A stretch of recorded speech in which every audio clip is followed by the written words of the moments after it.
Today, I'd like to continue our exploration of what is joy, how do we achieve joy, how do we work towards joy in, in the midst of confronting suffering, all of these amazing questions that we face to really establish what is joy and how do we embrace joy. One of the ways that we sometimes are confronted with the problem of joy and what is joy is when we deal with intense stress. An example in the Book of Joy from Bishop Desmond Tutu was an incident in his life that created an extreme amount of stress. And that was when he and his wife, Leah, had to send their children to a boarding school in Switzerland. Very difficult decision. Always hard to send children away from you. Was this going to be a good thing? Was it going to be a hard thing? Was it going to help the children? All of these were difficult questions that Bishop Tutu and his wife faced, and there was tension even between them as to, well, what is the right decision here? And sometimes, in terms of complicating that, you have the emotions of the child who doesn't want to go away to the school. But then you have to think, well, in the long run, what is the best situation for my child? How will my child thrive?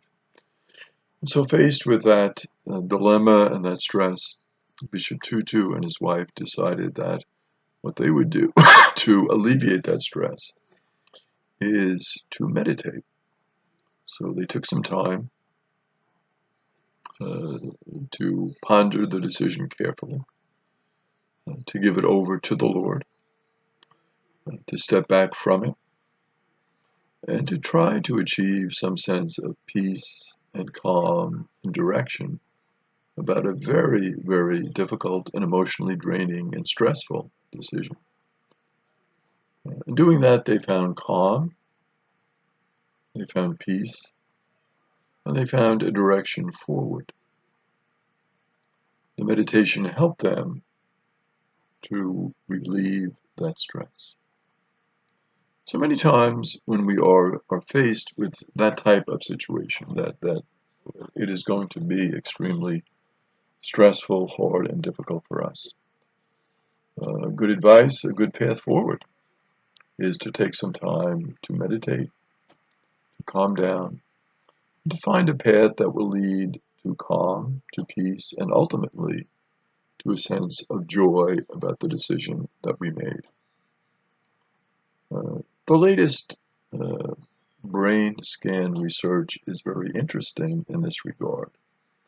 One of the things, of course, that we try to do in terms of creating a sense of harmony is that sense of the physical sciences, what they can help us with, what they can reveal, and spiritual practices, and to try to seek some harmony, interplay between those two spheres. So the latest brain scan research, as reported in the Book of Joy, is very interesting. We have a rather binary understanding of self and other. So it's self and it's other, and it's can be opposed at times. And our empathy circuits, those circuits that help us to lead a life of compassion, a life of caring for others. We refer to them as those brain circuits that control our reaction of empathy. They really do not activate unless we see the other person as a member of our own group. And of course, that's very interesting in a lot of respects for us to ponder, right? Because when you think of it, maybe somebody of a different skin color, I can see them as not part of my group. So they might be going through a difficult time. They might be facing eviction, might be facing jail, might be facing homelessness and hunger and myriad of social problems. But my empathy circuits, maybe they don't activate because I don't see them as part of my group. I see them as other. We can think of that in terms of the Holocaust and some, anti-Jewish sentiments, right? Well, they're not part of my group. Why should I have empathy for that? So there's that sense that we have to work on our empathy and enlarge the notion of who is in our group. A lot of times we do this by seeing that, everyone in the human race is part of my group. We're all human beings together. There's no reason to look at somebody as outside of that human circle. We all are sisters and brothers in this human family. So it enlarges our concept of group. And enlarging our concept of group, it can activate those empathy circuits that can get literally short-circuited by othering people. So, well, you're not part of my group. I shouldn't care about you. A great example of that is the way we look at war casualties. As Americans, we were involved in a war in Iraq. Our concentration in that war was always on the American casualties. Very few of us took time to look at the Iraqi casualties and say to ourselves, well, how is this impacting other people? We see the same thing with a current conflict, a more current conflict, and that is the conflict between Israel and the Palestinians in Gaza.